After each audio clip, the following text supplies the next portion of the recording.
that better, Jeff? I dig the intro, yes.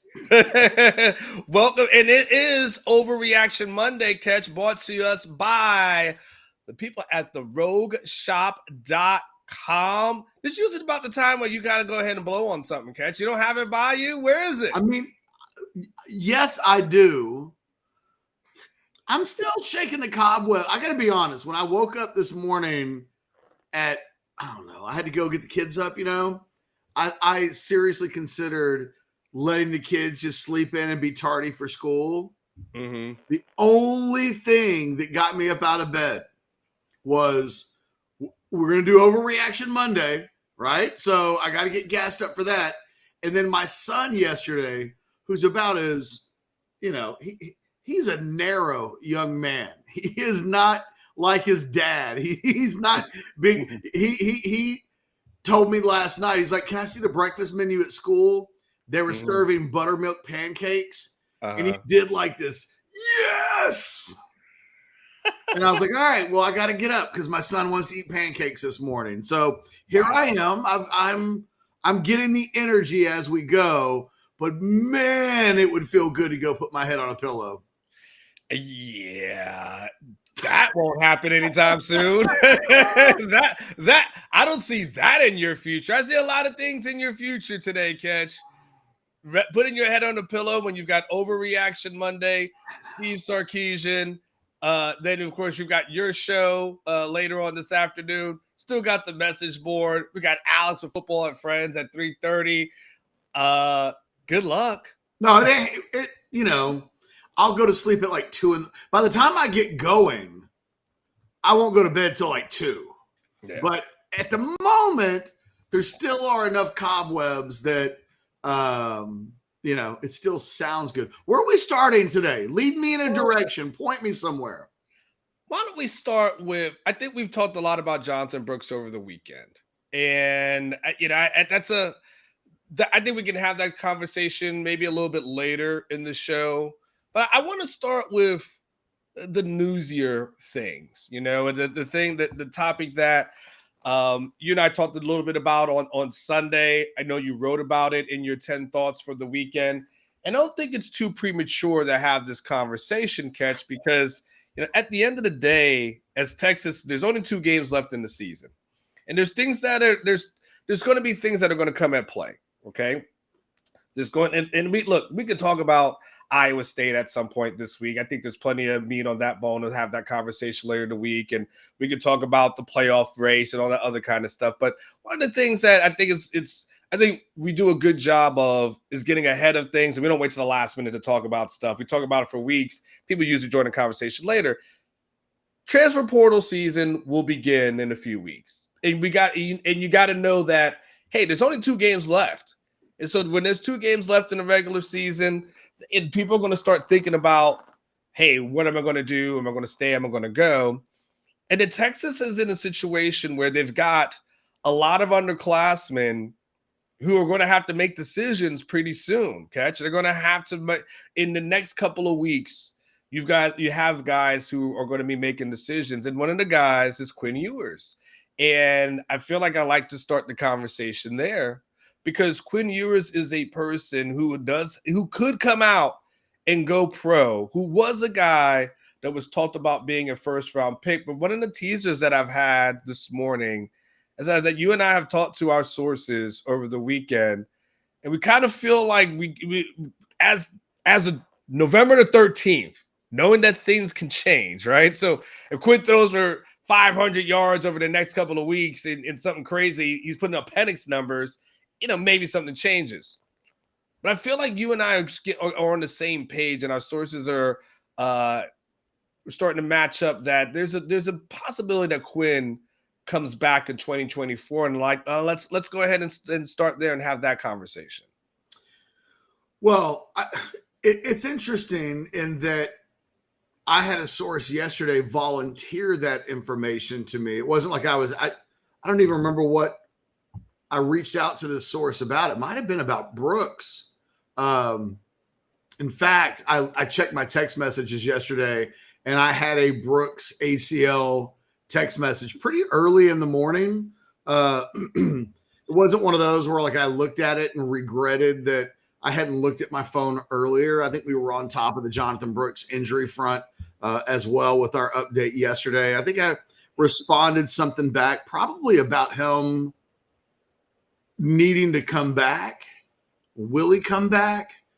And the response I think initially was, yeah, I think the initial feeling is that he will, although we'll get into it. Jonathon Brooks. I'm gonna make a post on Orange Bloods probably after we're done here. I talked to an NFL scouting guy yesterday who doesn't think that the injury to Brooks could potentially hurt his draft stock all that much. He indicated that it would with some teams, but that he also thought that there were plenty of examples of guys who kind of had a similar injury. He pointed out John Mechie at Alabama, among a few other examples of guys who were coming off of injuries and still got drafted fairly high. But as it relates to Ewers, there's just a sense he's not one of the top 5 quarterbacks right now in the draft.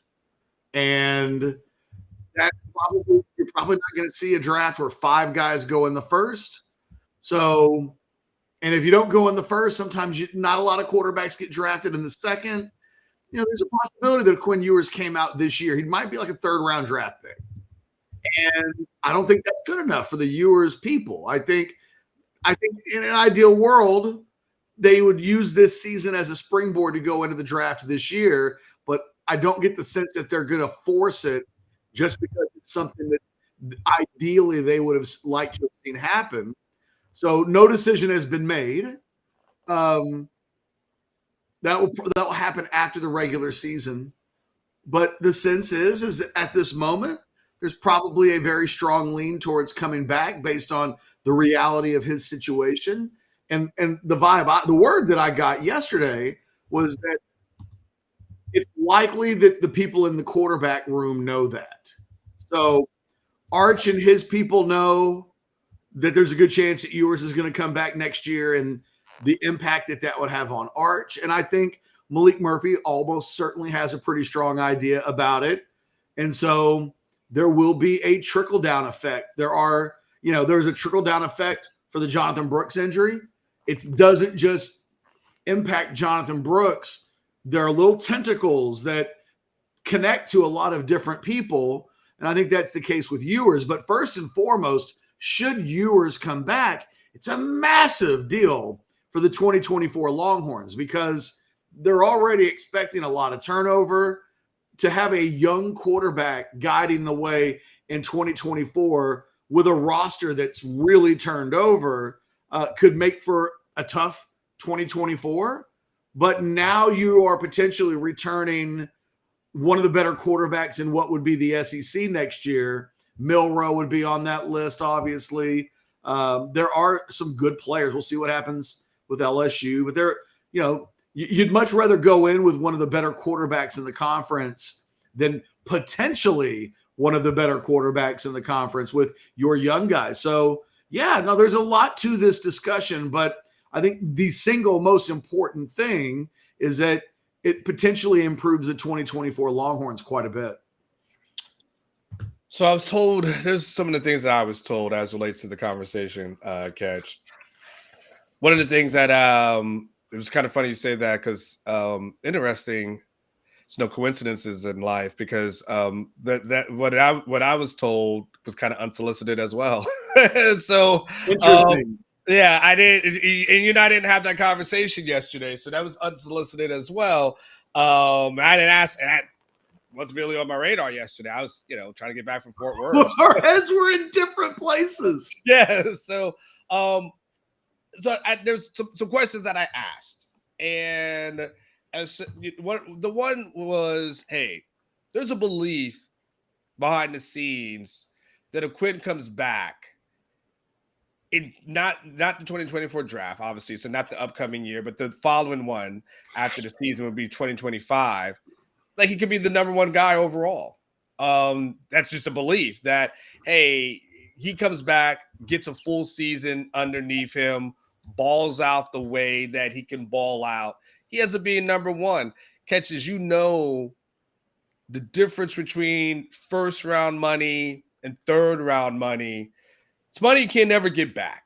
It's you just can't. I think we've seen that, right? We see, that'll be the conversation with Jonathan Brooks, right? And that's the conversations that guys have coming back. Like those are, we see that teams want to use you up on the cheap, and then they don't necessarily always want to reward you with the second contract. So there's a belief that, hey, if he comes back, he's number one in 2025. There's a second thing that's associated with that has been he's been rushed along a lot. There's a guy who basically decides like, hey, I'm going to skip the senior year of high school and to go ahead and go into college. And then that's a year, that's one less year of playing that he could have had on his resume. Then he gets to Ohio State, and that's not a great situation for him at that moment. There's him and I think there was promises that were made to the family that Ohio State didn't live up to. But at the end of the day, Quinn was kind of around like that fourth string guy, right? And so he had to come here. Clearly, he was better than what Ohio State thought at the time, right? But there is hey, what are we rushing for? Like, maybe there is something to be said about getting some quality reps, getting quality work in college, and going pro, as opposed to saying, okay, rush to get into college. Now let's rush to get into the pros. It's like, okay, well, maybe we don't have to rush. So it's okay. He's good. He's got NIL. Like he's fine. But maybe another year of development will be something that helps. And the third factor, one of the things I had asked about, I said, well, what about all these people that are leaving? There's going to be a talent, potential talent void. The thing I was told was they feel really good about the talent that will be surrounding Quinn next year. First and foremost, there's always a transfer portal. So the possibilities of Texas pursuing someone as a receiver in the transfer portal would be there. So you have that. And then your thing is they feel good about the guys that will be coming behind him. And they feel like they'll feel like Quinn will make those guys better, feel good about the offensive line as well. So overall, they feel like it won't be a huge drop off as far as talent is concerned. So he'll still have talent around him and be able to succeed, and then be able to do all that, catch in the SEC as well.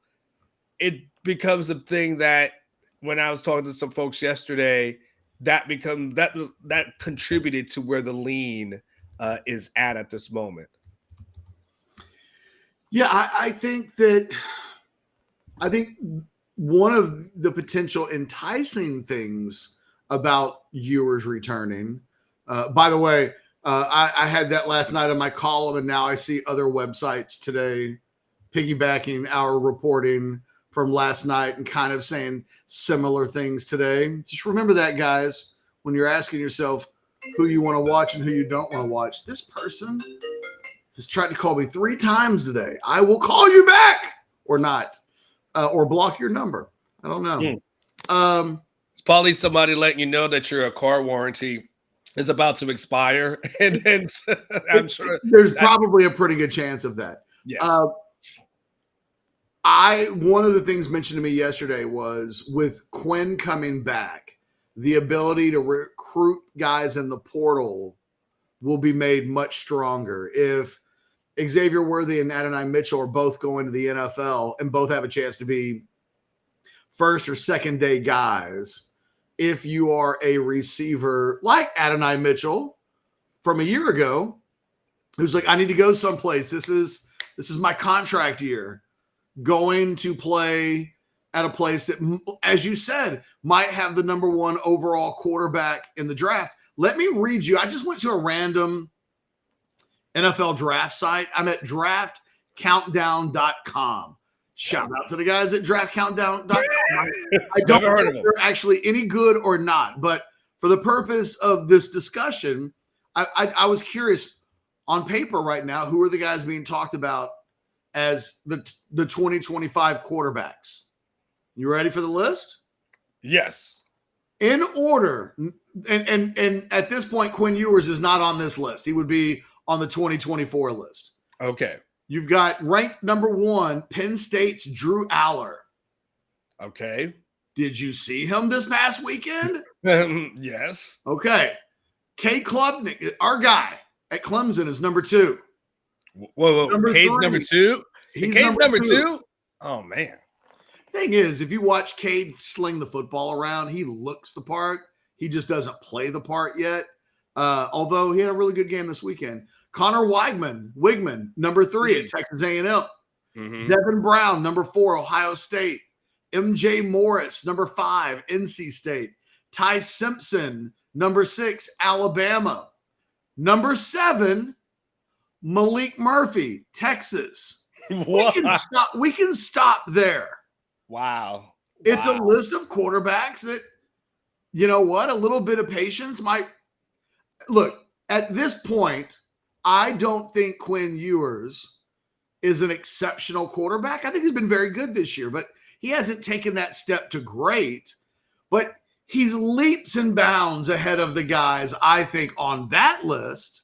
So, yeah, whereas right now it's a very crowded 2024 draft list. Wow. It is not crazy to look at those names. And look, guys will develop. Guys will come out of nowhere and compete for that honor. But as things stand right now, you know, we've known for a couple of years, okay, well, this is going to be the Caleb Williams draft.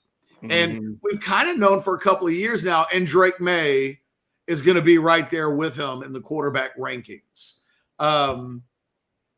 There have been other guys that are going to go in that draft in 2024 next year that have kind of emerged in the last 12 months. But you look at that 2025, that's not an impressive quarterback list. So I think it makes sense from a strategic standpoint to do that. I think it makes sense in the sense that Quinn Ewers is still developing. He's not great yet. He's had a very good year. I think there are things that he still needs to prove. I think there are areas that he can still improve in. And I think it's I wrote about this a week ago, like on Orange Bloods. I literally wrote a column that was like, yo, Quinn, you need to stay. Here are all the reasons why. And when I wrote it, I think the vibe that you and I both kind of took as gospel was that, well, he's just going to go pro. Like that's what everybody seems to want. And a week later, it's changed. I won't take credit for that, but I did write that column last week, literally a week ago today. It's one of the things that I was talking about. I think I don't know if they're listening as much as they continue to do their own research and intel, and they're hearing a lot of the things that we pointed out. And I think you make a great point, Anwar. And if you got it from your sources, good on them for recognizing this. But Quinn has been rushed every step of the process. If he were to go pro this year, it would feel rushed. And to tap the brakes a little bit and to evaluate the situation from 30,000 feet up. Look, Texas could romp in these final 2 games, go into the Big 12 championship game, romp, get to a playoff potentially. Ewers has a showcase game, and all bets are off, right? Correct. We're not at the point where we're saying put the press release out. But I think there's a strong sentiment that based on how things are going right now, and this includes an in-the-moment Quinn Ewers who can't really do what he wants at 100% right now because he's coming off of injury and just trying not to re-injure himself. I think it makes a lot of sense. And reason seems to be winning the day right now in this discussion. Yeah, again, I sometimes catch people don't necessarily get real time. So everything we're talking about is in real time, November 13th at 9:06 a.m., right? If Quinn Ewers throws, to your point, if he throws for 450 again, and that's 450 is a lot. If he throws for 400 against Iowa State, if he throws for 400 versus Texas Tech, he throws for 400 or 380 or something like that in the Big 12 championship game. Texas gets to the playoffs, and all of a sudden, he's killing it in the playoffs. Hey, things change. Things change, right? But if he finishes out the season and it continues on the path, there is a belief as of today in real time that, you know what, another year won't be that bad. Like another year of staying, growing, developing under Sark. I mean, Sark's pretty damn good coach. I mean, he's in a guy that he gets along with. And you know what? Hey, that wouldn't be too bad. That wouldn't be too bad. And go into the SEC and have that kind of success on that kind of platform, on that kind of stage. Quinn Ewers comes back. I mean, he is the number one quarterback that everyone's talking about in the offseason. There's nobody that list that you gave me. I'm like, oh, I think Jalen Milroe, ironically, might be the name, right? It might be. And these two guys can never completely get away from each other. But we may go into next year where Milroe and Ewers are regarded as the top two returning quarterbacks. And that's so rich with irony. Tom Herman sitting somewhere like, damn it! Or he's sitting somewhere going, I told you guys. Yeah. And he's like, I should have fired Mike Yurcich before Penn State did. By the way, it looks like Penn State did fire Mike Yurcich. High-level quarterback prospects from the state of Texas go boom a lot more than they go bust. It's going to be fascinating to see next year, first year in the SEC, if the Ewers-Milroe thing just is a discussion point that dominates all of college football next year, should both of them come back. But I think those are the top two. Milroe's not even listed on that list that I just read. At least I didn't see his name. Yeah. And yet I would absolutely make the contention that right now he's a top 5 quarterback in college football, at least in his current form, the way he's playing with Alabama. Yeah, people ask about Shedeur. I mean, Shedor's that I guess data said that he'll come back. He'll wait until next year. So I think Shedeur would be in the mix as well. I think he's regressed to the mean a little bit.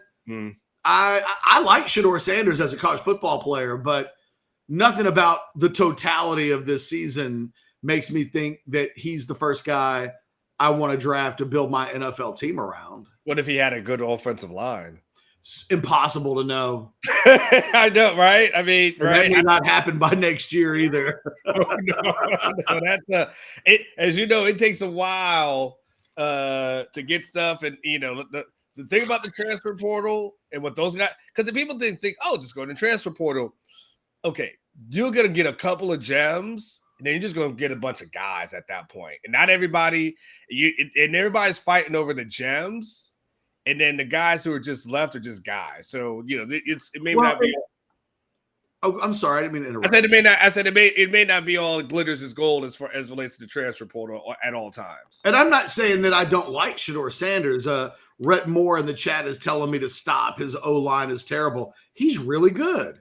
I haven't watched him this year and thought top 5, top 10 pick in the NFL draft, even at his best. I have thought at various times this year, man, he's a sensational college football player. Those two things, I don't know. I mean, I guess we'll see. I fully expect Shedeur Sanders to play in the NFL. I don't have a good if he comes back, we'll find out in the next 12 months. I feel like all of these guys have development that needs to take place, Ewers included.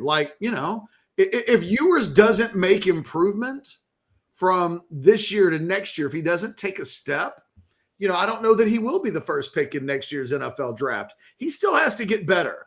He still has areas of his game that need to improve. I would contend he needs to get his body stronger. So a year ago, he really sheds all of the bad weight off of his body. He's a pretty thin guy right now. He's in great shape. It's all relative. We're talking about a sport played by physical monsters. And compared to physical monsters, he's not the biggest guy in the world. If you want to just go roll up next to some guy at Gold's Gym, Quinn Ewers is in fantastic shape. Yeah. Quinn can take his shirt off at Gold's Gym and everybody in there would go, oh my God, that guy works out. He's in incredible shape. I wish we all looked like him. In the world of the NFL, though, to me, he's a guy that needs to bulk up a little bit. I think he needs to continue to work on his downfield passing. I think he needs to prove that he can stay on the field. I mean, he is a guy that twice in the last 2 seasons has kind of been broken with the same injury. And, so there are things that Quinn Ewers needs to continue to improve on and develop and take that next step. But I do think Anwar, he's in a fantastic position that if he can do those things, I think the world with regards to the 2025 draft could be his oyster. We're probably saying the same thing about Milroe and Sanders as well, though, right? If those guys can develop a little bit more, improve on their weaknesses, you might see guys that are also very highly coveted. So let's drill deeper within the conversation, Catch. If this plays out, and he says, all right, I'm going to come back. For all the reasons that have been outlined, all the reasons that we kind of discussed, what happens to the quarterback room going forward? I mean, there's 2 guys that'll be there. You've got Arch. This is freshman year, so it's not the biggest thing in the world. Would it be probably the biggest thing in the world if you have to sit another year behind someone? But you also have Malik. Then that would be going into year 3 for him. I wouldn't want to sit around for another one. What do you think? What's the domino effect as far as that room is concerned? And by the way, there is a recruit who's coming in, a freshman running a quarterback that'll be on campus. I don't know if he's coming in January. Most quarterbacks come in January, but what's that kid's name? Who's going to be here? Trey Owens. That's right. Trey Owens will be here as well. So you have more people in that room. So let's talk the dominoes and let's go drill deeper in this one. Do what? I said let's talk about the dominoes, and I said let's drill deeper. Well, look, I think it's probably it for Malik Murphy. Nobody wants the guy to leave. Everybody loves Malik. He may be the most beloved guy on the roster right now, although Jonathan Brooks probably in strong contention for that as well. The problem that Malik has is Arch Manning is just going to be able to, at some point there will be an expectation that it will be Arch Manning's time. If you're Malik Murphy, do you take the risk that if you stick around through 2024 and continue to battle Arch for the right to be the backup behind Quinn, do you take the chance that by the time 2025 comes around the corner, what does it mean if Arch, as the former number 1 overall player in the country, finally starts to hit his stride? Believe me, there will be an expectation in the Manning household that in year 3, if he sits around and grooms for a couple of years, more so than any number 1 overall quarterback it has in the history of the sport in the modern era, the expectation will be that it's his time. I don't know. Maybe Malik hasn't acted like a guy that wants to go anywhere. But when we were having this conversation 4 or 5 months ago, Anwar, your sources were telling you the dream scenario is Quinn balls out this year, goes pro, high first-round draft pick. Malik takes over, balls out for a year, goes pro, high NFL draft pick. Arch Manning takes over in 2025. And then, happily ever after for all of those guys. Quinn coming back in 2024 throws off what had otherwise been the dreamboat scenario. And I think Malik more than anybody, because I get the sense that I know people are asking about Arch. Arch and his family seem really content to let him grow slowly. I think they know more than anybody else that he's coming from a Class 2A football background in the state of Louisiana. In fact, I saw an article this weekend where Archie Manning was quoted in SI.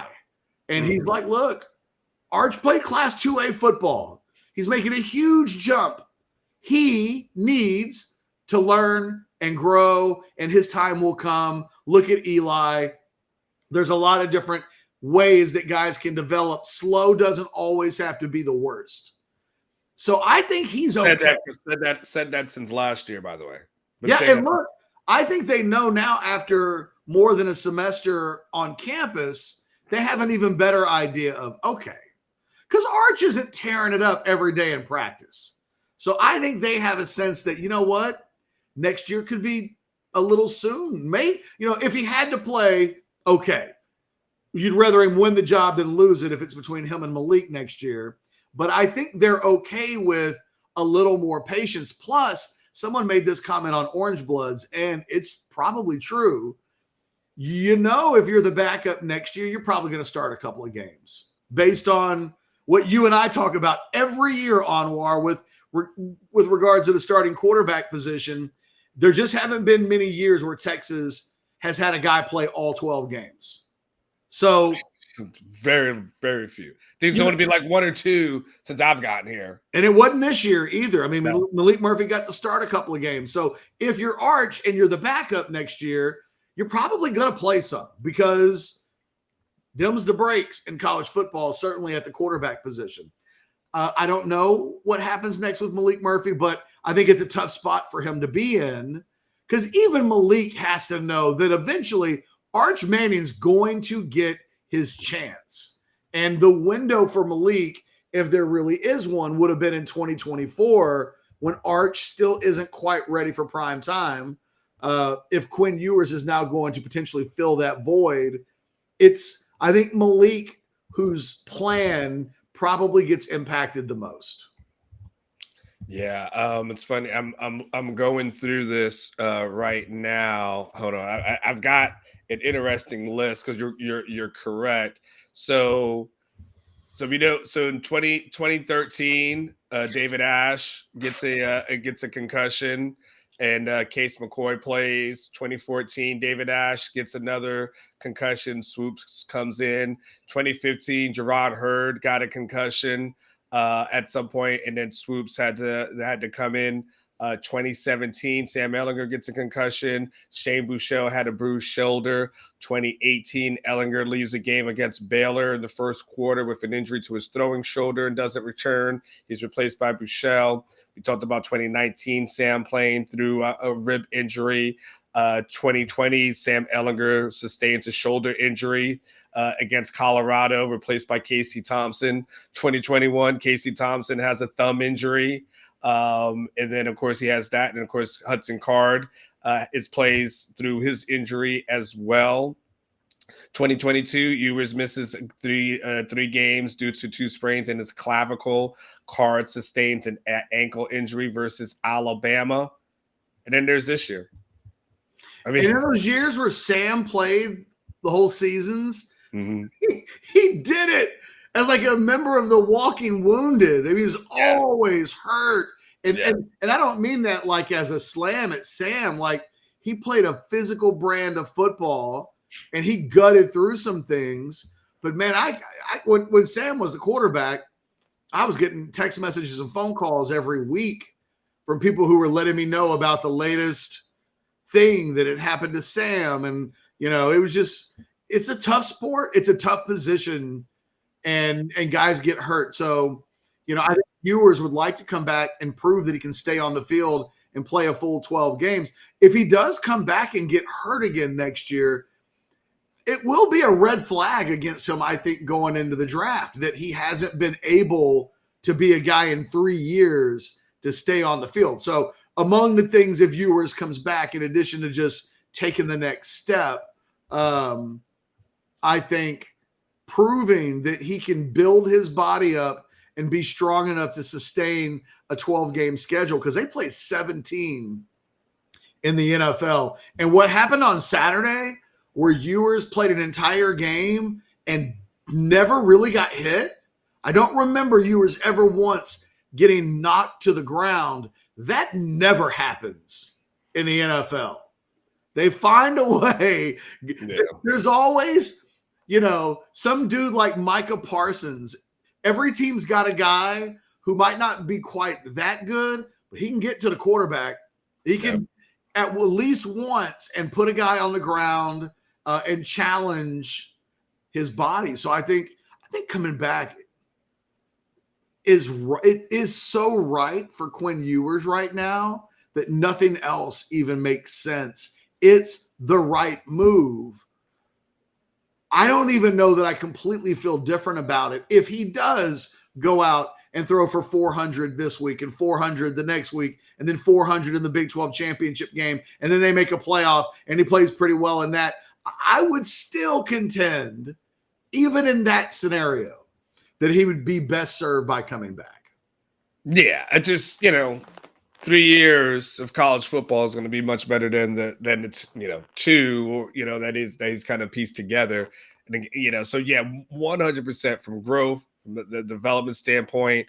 Like I said, money's not an issue, but as far as the longevity, like that as far as the process is concerned, it's interesting as we had the conversation about the Manning family, right? And that's the things I had talked about last year and reported this year as well, which has always been like they understand the process. Like they have understood the process of developing a quarterback. And it was told to me, last year.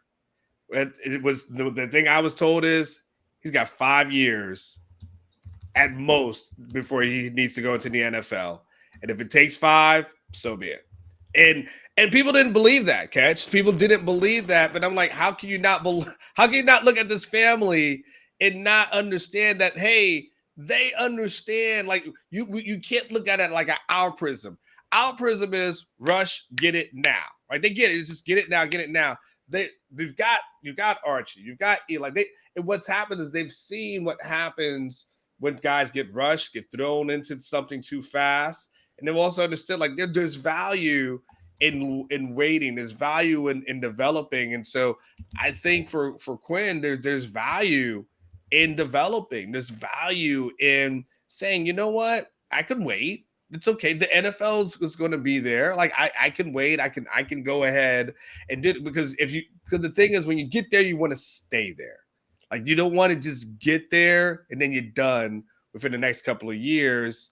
You want to be able to get there and go through the development process. So if he's able to do that, then I think that works out really well. I think it works out not only well for him, but I think it works out really well for for the university. I think it works out for all parties involved. I 100% agree. I mean, the downside is you might lose a guy like Malik Murphy, but the upside is I think you are significantly better in 2024 for it. You don't go to Michigan early in 2024 with a quarterback that has never made a road start in his career, right? I mean, what we've seen of Malik Murphy so far is he's been okay in a couple of home games, but otherwise you'd be going into a new conference next year with a quarterback who's going through a lot of firsts. Not having that next season, I think, will be invaluable. Yeah. So we've talked about that. You want to talk a little bit about Brooks? You want to talk a little bit about him? Well, or is there more meat on the bone of more things you want to discuss? I mean, there's a million things to discuss. We haven't even gotten into Jimbo and the trickle-down effect of what happened at Texas A&M over the weekend. I think what it means to Texas, both on the field and in recruiting. The Jonathon Brooks thing is injured. I think Jonathon Brooks may end up having a tougher decision to make with regards to whether he should go pro or not. It's a tricky deal. He had worked himself into being the number one running back. I was just talking to John Harris on Friday about this, that he thought there would be a number of teams that would have Jonathon Brooks rated as the number one running back on their draft board. I reached out to a source last night and was like, hey, what's your vibe on what this does to Jonathon Brooks? Does he definitely have to go back to school? I'll just read you the quote. Quote, it'll impact it as some teams just won't do it or entertain the thought. But if surgery goes well and rehab is working, it might not impact it too much, honestly. I mean, I've seen some guys not even get dinged after a bad injury. Jamison Williams went higher than ever after his ACL. John Mechie III went 44th overall after he did both of those in January and December, respectively. The question will be how fast he can have surgery, rehab, and whether there was any other damage. But, the sense I'm getting from talking to an NFL source is that if he went pro, it might not kill his stock as much as you would think. Maybe he doesn't go second round, but maybe there's a group of teams that would take him in the third, thinking that they're getting great value on him, and that there's a chance that he's ready by September of October of next year to be in the mix. I heard immediately yesterday that Brooks will be back. But I think as time goes on, he is going to talk to some people. He's going to get feedback like that from NFL people who are saying it might not hurt you that much. I mean, yes, you might go third round now instead of second round, but there might have been a chance that he was going to be a late second, early third round guy anyway. So I don't know. It'll be something that I think ends up being a real interesting story. Will his stock be higher going into the draft injured than it would be if he comes back next year and suddenly is the backup behind CJ Baxter? Because CJ Baxter was always supposed to be the starter. And maybe CJ Baxter into year 2 as Sarkisian's boo, Baxter a full 9 months of working with the ones while Brooks rehabs. And then Brooks is trying to get himself back into game shape and shake the rust off. You could make the case that it'd be really hard to replicate what he did this year coming off of the injury. I don't know. I feel different today about Jonathon Brooks' situation with a little more time to think about it and being able to talk to, quite frankly, somebody who knows more about it than I do. Just how bad is the knee injury? Is it just the ACL? Was there anything else?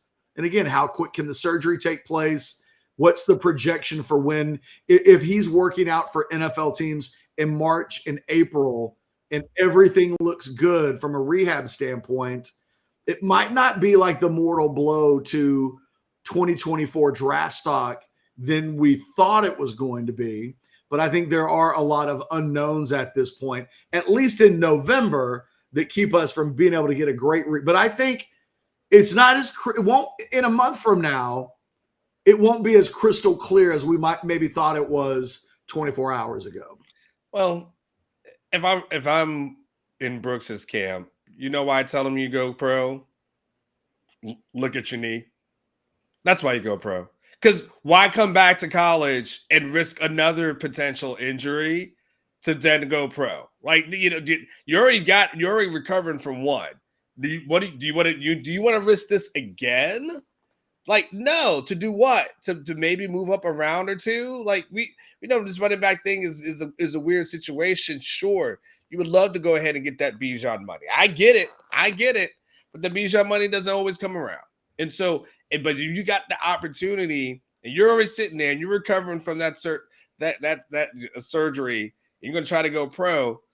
Why would you come back to college and risk getting hurt again? Like, that to me is the reason why you tell yourself, "Hey, man, if something's going to happen, let that thing happen while you're on." You're in Detroit, or you're in Washington, or you're with Miami, or with Tampa, or whoever you're with. If you're going to take the risk, take that thing in the NFL. Don't take it here. So he was viewed as the number one back going into this draft. If he's not going to fall to the number 15 back, right? So at that point, if someone says, "All right, I'll take one or two people ahead of you," but that you're still going to be a second round pick, still be a third round pick, and still be effective. And like you said, you have great value, then yeah, go buy. So he said, Texas boy asked, thank you, Aaron, asked that earlier, 1 to 10, do we see Brooks take another snap at running back for Texas? I mean, what's your number at? I don't know how to handicap it.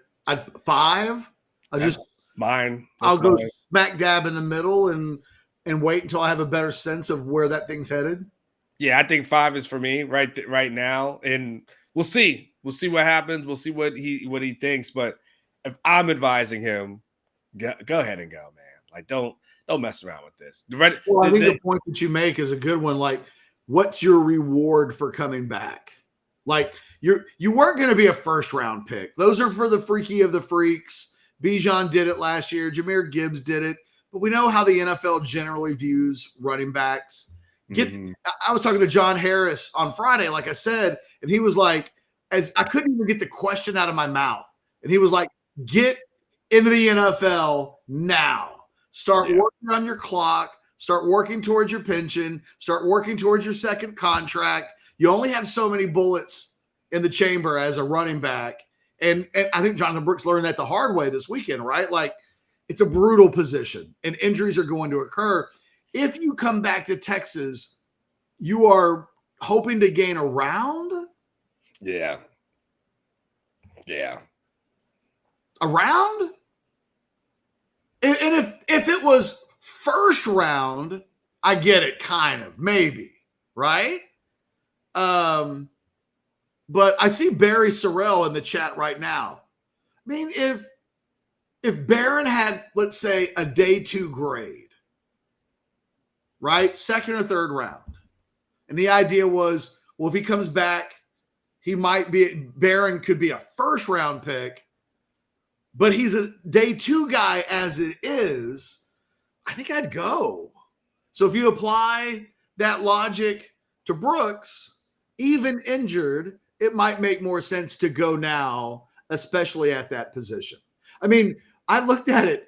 The first pick of the third round last year got a $5.8 million deal and more than like 1.5 up front with a signing bonus.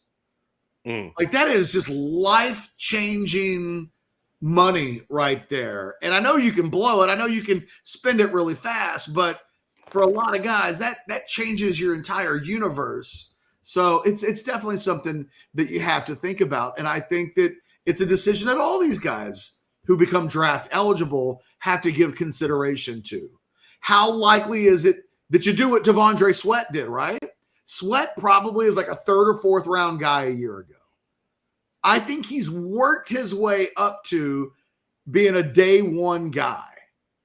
But that doesn't happen all the time. And think about how dominant Sweat has had to be this year before it's like, okay, maybe he's in the top 32 in next year's draft. We're talking about a guy that I think has been one of the 5 best defensive tackles this century for the Longhorns, probably the best since Malcolm Brown in 2013, 2014.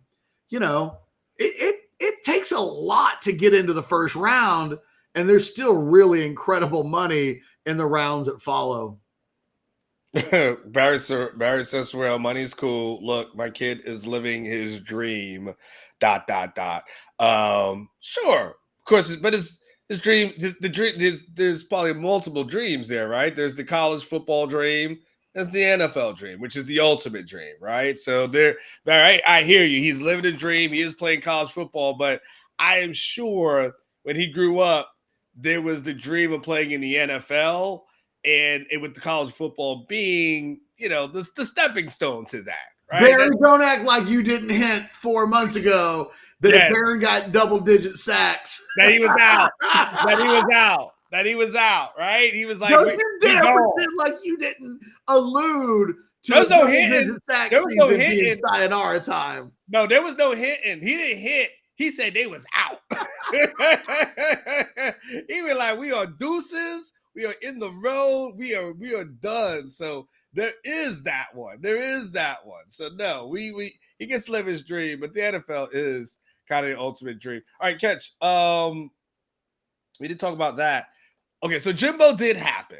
I talked about it on the show a little earlier, and I said if you're Texas, you're probably like, oh damn, now they're gonna go hire a real coach. Like this sucks because you probably wanted to go in. I think most Texas fans felt like, man, give us Jimbo in 2024. That's a dub right there. And now you're like, oh man, they didn't mess around and hire someone who knows what they're doing. So yeah, no, you just said it. It's a very much like the good times ended.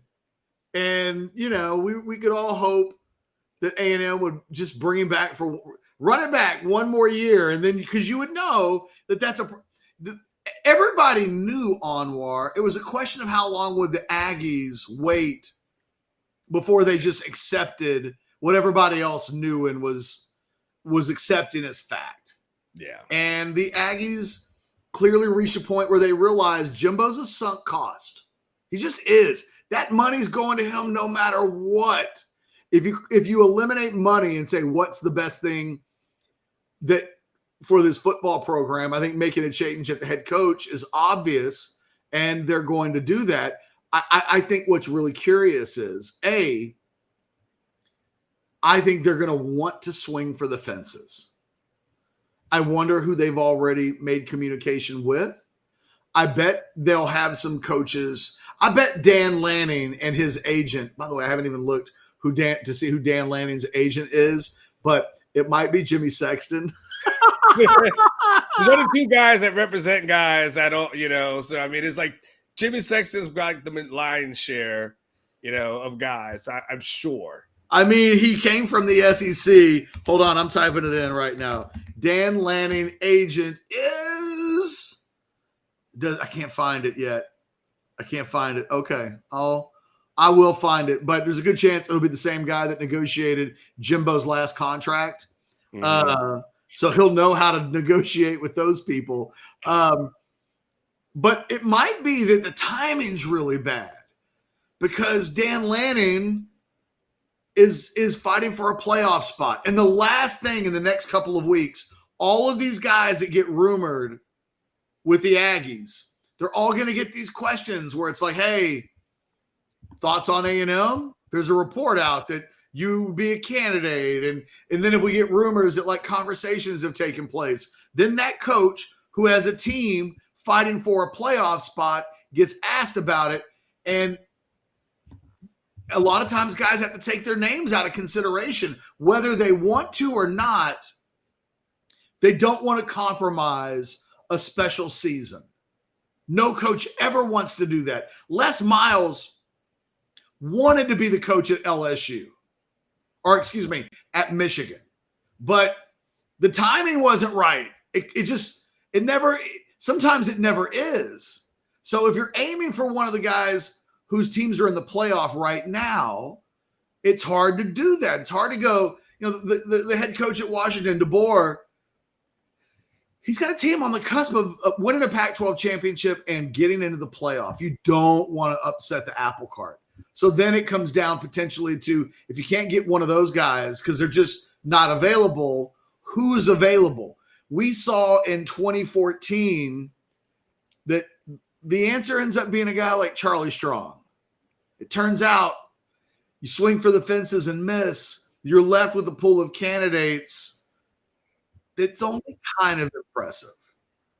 You think about, and when Texas makes the change after the 2017 season, the 2016 season, they bring in Herman. Herman looked like the dream candidate, right? It was the perfect hire. It didn't turn out perfect, but it certainly felt that way on the outset. This doesn't feel, there's no Tom Herman like waiting for the Aggies at the end of a rainbow. And I don't mean the Tom Herman that didn't work out. I mean, he seemed like the dream candidate. It turns out to be a bit of a nightmare for a lot of people at Texas, but it didn't look that way when they hired him. Is this going to be more of a Charlie Strong marketplace or a Tom Herman marketplace? I don't know. Like that I'm hearing some people throw out Dan Campbell's name lets me know that, okay, A&M might have a problem because that dude is an NFL head coach. He's an NFL guy. He's winning in the NFL with a team that's a Super Bowl contender at this point. He may love the Aggies more than life itself, but he's not leaving the NFL any more than Kyle Shanahan is leaving the NFL to come back to college. Those dudes that get to the NFL as head coaches view themselves being at the absolute pinnacle of the sport. They don't go backwards. So you better have something. You better have a better plan than Dan Campbell, because Dan Campbell's in the middle of an NFL season where his team's about to go into the. He's worked so hard to get the Lions where they are. To go back now, even if being an Aggie is like in his soul, he ain't gonna do that. They've got to have a better plan than that. I mean, Catch, I'm under the belief that A&M knows who their guy is. And maybe I'm going to give them too much credit, and maybe I'll end up being wrong when it's all said and done. But I find it really hard to believe that with 2 weeks remaining in the regular season, that that A&M would risk their recruiting class and just sit out there and wait until the bowl season, all that kind of stuff. Bowl season's over to order to hire their guy. I think, Catch, that they got their guy, and because they got a verbal yes, this is just my belief as a person who's covered this thing. They got their Tom Herman gave his verbal yes while still at Houston, and we knew he wasn't going to coach in that bowl game for Houston. And I think that Memphis game ended up being his last game, and we knew like it was going to be bam bam, and it was over. I just find it hard to believe that they fired a guy. And again, I might be wrong. I don't, maybe it's a clown show of some sorts, but I don't think so. I think they know who the person is. I think they got a verbal yes. And I think that person takes over next weekend after the regular season's over. And then that person hits the ground running. But I find it hard to believe that with signing day just a few weeks away, that they're just saying, well, we're gonna risk losing all our recruits. We're gonna risk losing getting ahead in the transfer portal. We're just gonna see what happens. And we don't know who the guy is. No, they have to know. They have to know. And I think that person will be revealed by next weekend. I think we'll start hearing some smoke, and whether that person's with a current program, whether that person's in a booth. Urban would love it. I've been asking myself that. Like, Urban Meyer is an obvious name. Does he really want to coach in the SEC? Yeah. He wanted to coach at Texas. But they weren't in the SEC. No. But Urban is doing the thing that coaches do and who want to get back into coaching. Do TV, because when you do TV, you become likable again. And people start forgetting about all the past and all the who you were, maybe kind of a little bit of some areas that you may have failed, so on and so forth, right? So that you have that. He's done the thing over the off season when he's put out the reminder of how good of a coach he was. So we had like the Swamp Kings thing, right? As far as how good, just to remind you, hey, that was really good, coach. Man, look at one of the best in the history of the sport. Yes, and so and if he went there, Catch, College Station, that's like a license to do whatever the hell you want. That's like the perfect place for him. Like, he can literally be like, man, I can stick my thumb wherever. No one's going to say anything here. They're going to love me here, right? I can see him and Billy hanging out, having a great time. Like, it seems perfect to me. May not be who they go with when it's all said and done, but whoever it is, whoever it is, I think they already know. Let me go through I'm on. And South Bend Zone Queen is correct. And Urban doesn't have a buyout. All right. So let me read you the names that's on an SI.com hot board. Okay. Okay. Let's go through them. Mike Elko, Duke head coach, former DC at A&M. You could have him next weekend if you wanted him. Sure. Lane Kiffin, Ole Miss. Who did they just make that up? They didn't just make that up. I mean, this is a hot board. They're just putting names of. They're just throwing names out there. Yeah, Like that, I mean, like that obscure website that threw out like Arch Manning's potential landing spots in the transfer portal last week. And I got too many text messages. I got it. Although there is a connection, though, Ross Bjork, the Ole Miss AD or the A&M AD, was at Ole Miss before he was at A&M. So there may be a connection there. I don't know. What's Lane's buyout, though? I mean, here's the thing. A&M no longer cares about money. If you're going to set $70-something million on fire, well, that's true too. Then you'll spend whatever else it takes on top of that to make sure you haven't downgraded. That's the thing. The Aggies are in a position where they're spending so much money. Now you better spend however much it takes so that this is a net win and not some sort of sideways step or a backward step. You know, I would love that, by the way. Sarkisian and Lane are like boys. Oh, that's like his best friend. And so I would actually love for that to happen. And just to be able to hear Lane quotes every other week, would actually be kind of entertaining. In the super chat, this is an interesting point too. There's no buyout, but if it is Urban, the $100 million guaranteed for Jimbo is going to look like a drop in the bucket. Urban is going to want the 10-year contract, which is good, 7 or 8, but he's going to want like $12 million a year. That's good. Guess what? He's going to quit after 5 years anyway. So you'll never have to worry about paying the entire lot. He's only going to be there for 5 or 6. He's going to quit. What about Mike Norvell, Florida State head coach? I mean, I guess. I mean, I don't know. Outside of Lane, there's no Hollywood here. What about Dan Lanning from Oregon? Isn't he the best hire? Yeah. It's just a matter of whether or not you can get Dan Lanning because here's the sell if you're Lanning. It's in the SEC. You know Dan Lanning eventually is going to end up back in the SEC. There's some thought that Dan Lanning would be the guy that Alabama goes to get whenever Saban eventually hangs them up. Mm-hmm. But if you're Lanning, it's in the SEC. It's a loaded roster. You've got massive natural resources, and you've got an alumni base that will give you money like Phil Knight does. Mm-hmm. So I think Lanning is a guy that they would swing for. I just don't know how Lanning would handle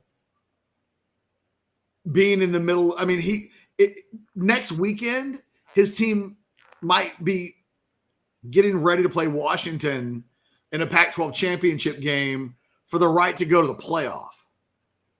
So I don't know, like timing is everything. To me, Lanning is the guy that I'll just go on the record right now and say it, like that would be a fantastic hire for the Aggies. That would check a lot of boxes. He is, in a lot of ways, the only thing he doesn't have is Aggie ties, but everything else is pretty dreamy. Then there is Kalen DeBoer, head coach at Washington, a little bit older than Lanning. Lanning's 37, DeBoer's 49, but he's won a lot of games. He's had a lot of success. The same problems would potentially exist. What do you think about Lane Leipold from Kansas? That's a hell of a coach right there. I mean, he is a hell of a coach. Now, here's the tricky part. He's had success as coaching, right? He's a coach. The challenge of big programs, like what he would go into, is when you're not tasked to coach up your 2 stars and your 3 stars, but you're expected to win recruiting battles for the major guys, and then the fan base expects you to coach up the major guys. What do you do with that? Because we've seen it. Like we've seen coaches come in here. Charlie's a great example. He came in here, and then when the expectation was, hey, you've got to win the recruiting battles and then coach up those guys. It's a little bit more of a challenge. So I like it, but I don't know. I'm surprised you haven't. Someone said in the chat, I'm surprised that the name. What about Jeff Traylor? Well, that was the next one I was about to get to. Okay. Like, I mean, Jeff Traylor checks a whole lot of boxes as well. Jeff Traylor is familiar with the SEC. Jeff Traylor, we know, can coach. I mean, he's been at Arkansas, and he's a Texas guy. Yeah, he was assistant at Arkansas for a couple of years. And he's got Texas roots. Like, I like Jeff Traylor. That's a downgrade. No offense to Traylor, who's an excellent coach, but I don't know. That doesn't move. I think it'd be a good, solid hire. I'd go after Leipold before I go after Traylor. I mean, he's doing a nice job at UTSA, but it's been a couple of years since. I mean, I guess last year they won 11-3. What's the record now this year? What's the record this year? They're 7-3. I mean, he's a good head coach, but I feel like he's one move away. He needs to take another job, a big job, and have some success there before I think he's ready for one of like a mega job. Nothing about being the head coach at UTSA completely prepares you for what it would mean to be the head coach at Texas A&M. I mean, the guy was here on a Texas staff. I mean, he does know what not to do. That's for damn sure. Like, if there's a guy who is like, when I become a head coach, I'm not going to do that. Jeff Traylor would absolutely know. I don't know. No, I'm a big fan of Jeff Traylor. I just think he might be one job away from that type of job. Fair enough. I wouldn't mind him though. Well, yeah, because you like Jeff Traylor. I'm biased because I like him though. I'm biased. He was on your show. You love Jeff Traylor. I just admitted. I am biased because I like him. But I like him too. I do. I don't want people to walk away thinking I don't respect the job that Jeff Traylor has either done or that he's doing or that he's not a really good head coach. I think Jeff Traylor's next job might be Baylor. And if he wins at Baylor, then I think, then he puts himself into a position to potentially be that kind of a guy. What about, hold on one second. I mean, what about, I'm trying to look up, what about Beamer? Would he move the needle at all? Not at all. None? Okay. Like I said, the problem that there are only a couple of dream candidates. Okay. And honestly, they should call Urban Meyer. Urban Meyer is a scumbag. And you're getting somebody who's going to be a little dirty. But I don't think A&M cares about that. I mean, I've watched the Johnny Manziel documentary. Like, I'm sorry. I don't view them as having such high standards. Oh, that's what I'm saying. It might be that those two are more of a perfect match for each other than anybody could ever believe. Because here's what we know about Urban. Urban was going to say, I want to make a ton of money. Okay. They can do that. And then he's going to say, I want total control. And I want to hire somebody who is the AD for football who works for me. And I don't ever want to talk to Ross Bjork except when I need something. But I won't come somewhere where I'm answering to Ross Bjork on Mondays. Mm-hmm. I'll talk to a specialized, my guy in an athletic director-ish role for football. I'm good with that because that guy will work for me. But we know what his requests are going to look like. We saw it when he talked with Texas. Yeah. And he wanted things that Texas weren't quite willing to give. I think A&M might be willing to get. I'll just say this. If they hire Urban Meyer, it's an A+ slam dunk hire. He's a Hall of Fame. He's one of the best that has ever done it. It's about like how much like squeamish stuff are you willing to take on? A&M is desperate. And I don't mean that in a negative way. They have wanted to win for so long and for so bad that, I think it's one you got to keep an eye on for sure. Because if not A&M, is Urban Meyer just never going to coach college football again? That may be the answer. If I'm A&M and I see the rise, I see the rise of Texas, 9-1, they've got Sark on the low. Eventually, they're going to have to pay Sark, right? And I don't want to fall behind. Like, I'm just saying, like that. You don't care about Texas for a lot of reasons when Texas is in the Big 12.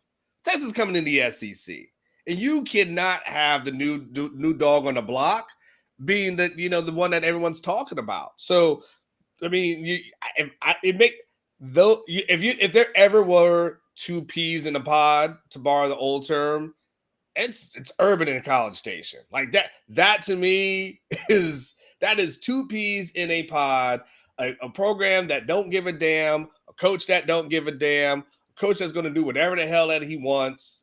I mean, then again, I can literally see, and I know this isn't the pitch, but I'm like, I can totally see Urban and Billy hanging out and being best buds. Like, it just seems like the perfect place. That's all I got to say. Gainesville and College Station have more in common than they don't. Well, true words have never been spoken. All right, we got some super chats that we got to get through as well. So let's get through those before we head out of here. Let's knock out some super chats. Dartborg says, take a flyer on Chris Peterson, catch? No. Yeah, I wouldn't either. Chris Peterson ain't about that life. Chris Peterson's an excellent head coach, but he ain't about that life. Texas Boy says, Gary Patterson. Not good enough. I think if you look, I think Texas fans, I say this respectfully to Gary, I think they've made Gary Patterson to be more of a god than he is, just because of the success he's had against him. But if you look at his record over like the last 5 seasons, it wasn't that good. I mean, it really wasn't. So, I mean, no, I think he's position coach at some point. Edgar G says, what about Cliff K, Kingsbury? I don't hate that. I don't hate it, but Cliff wasn't really that good. I mean, Cliff got fired from Tech. You know what I'm saying? Like Cliff's his claim to fame really has been Patrick Mahomes, and that's really been about it. I mean, Baker Mayfield was a walk-on, right? So Cliff was really a mediocre coach to me. And he could prove to be a mediocre coach in the NFL. I'll be honest with you, I don't love it. I think he's overrated. I'm just going. I'll let Overreaction Monday. Cliff Kingsbury's overrated. Well, he is probably that. I wonder if that's their answer for Sark. That we're hiring an offensive guy who's coached in the NFL. He knows how to develop quarterbacks. Remember, Kingsbury did Manziel, so there is a little bit of a history there. I tend to agree with you, though. And he would be a good coordinator. He's a horrible head coach. El Presidente says, look at the Aggies' last 4 hires. History shows they can't pick a head coach worth a damn. I mean, eventually you find one, though. Eventually, look at the Longhorns last.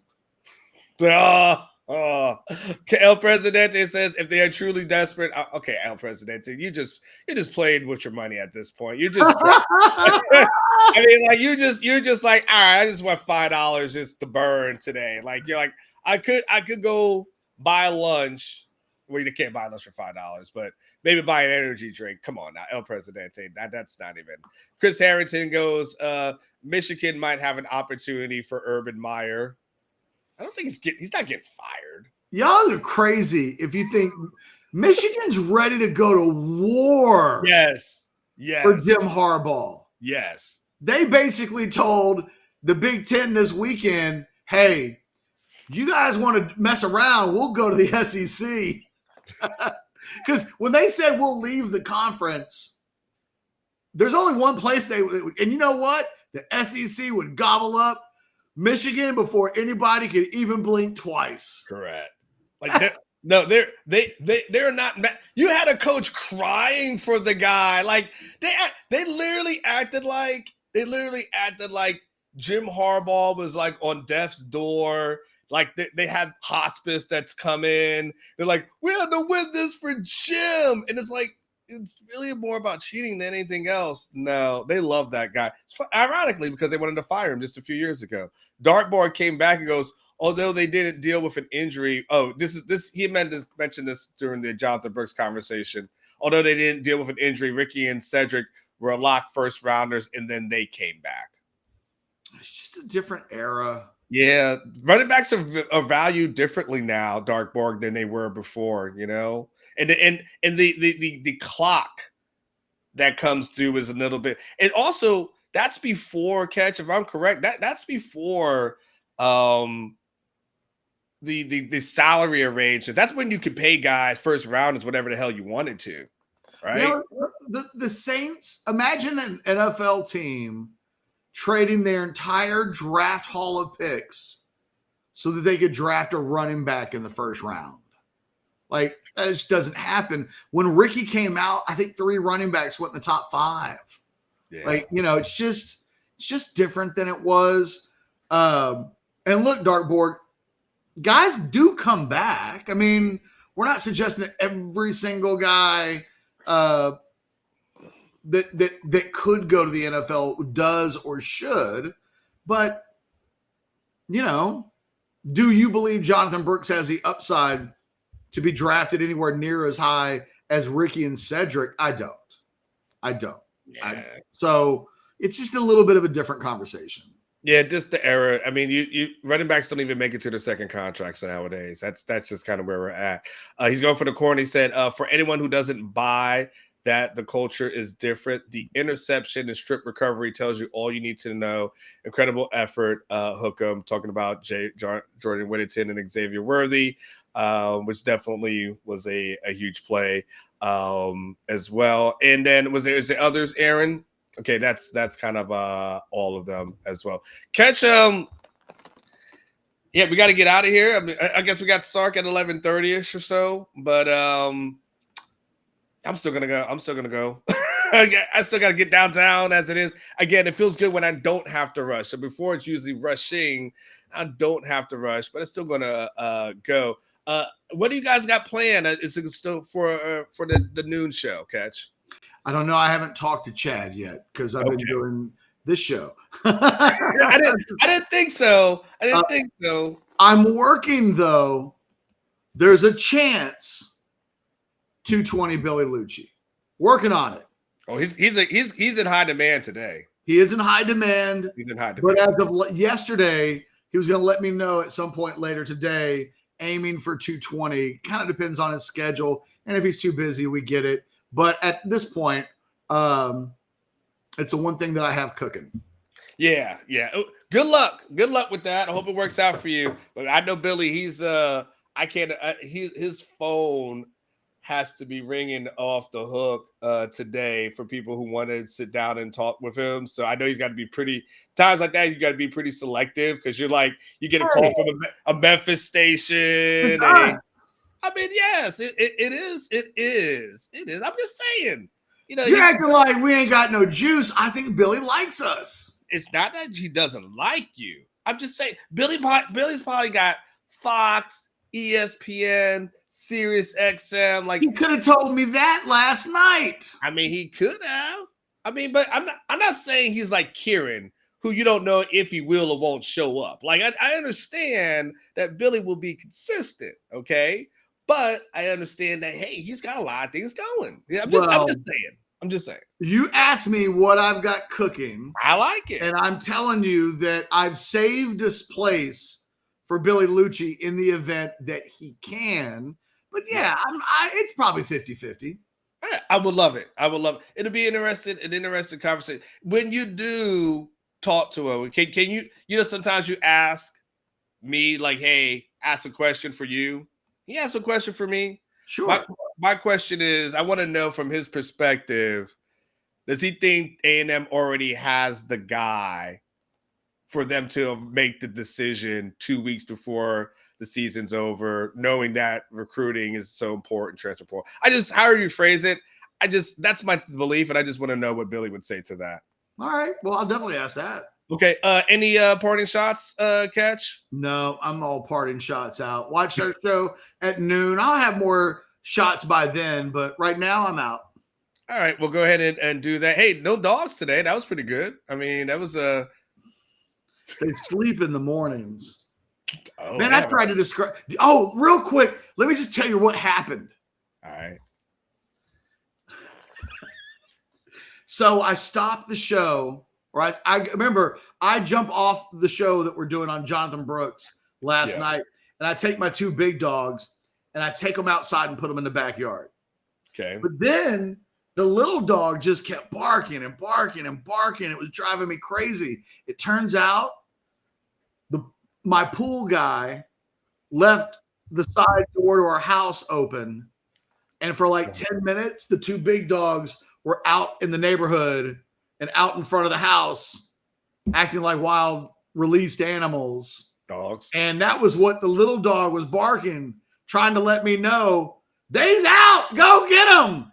And instead, I was like, shut up. And only after the video was over, when I was trying to find my dogs, did I realize they escaped from Alcatraz. Wow. So your little dog's a little bit of a snitch, is what it sounds like.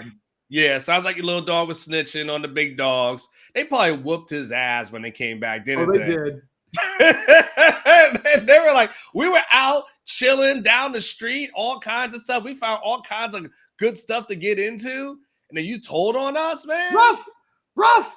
Oh, yeah. For like 10 straight minutes. And I'm like, what is going on? And it turns out that's what was going on. Fair enough. So anyway, that's my parting shot. Here's hoping I can get through today without dog issues. All right. Last thing. I got one more. What's the question that Sark needs to be asked today?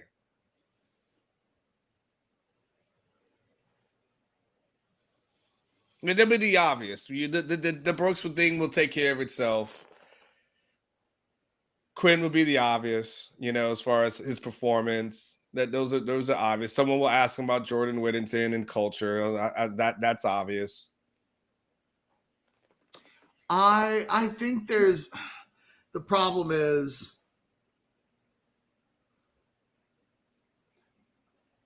so what's the elephant in the room right now is that this team hasn't really played at a high level for 2 months, at least a month. I mean, you have to really go back. And the thing is, however you word it, he potentially gets insulted and will say something like, beating Kansas State was high level.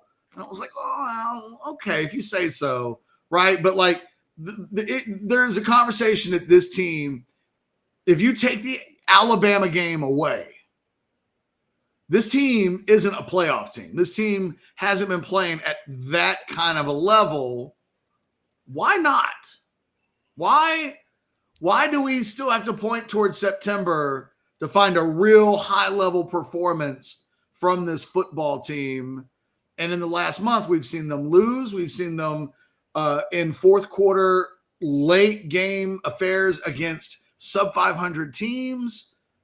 I don't know the right way to ask the question, Anwar, but and he's 9-1, so he's gonna say, what do you want from me? This is the best season that anybody has seen at this school in a decade plus, and he's right. But there's a question about the actual caliber of play from the team right now. Maybe it's as simple as, do you think your team is playing like a playoff level team right now? Can't say playoffs because then he'll, championship level. I got to use championship. You think your team is playing like an elite college football team right now in the moment? Yeah.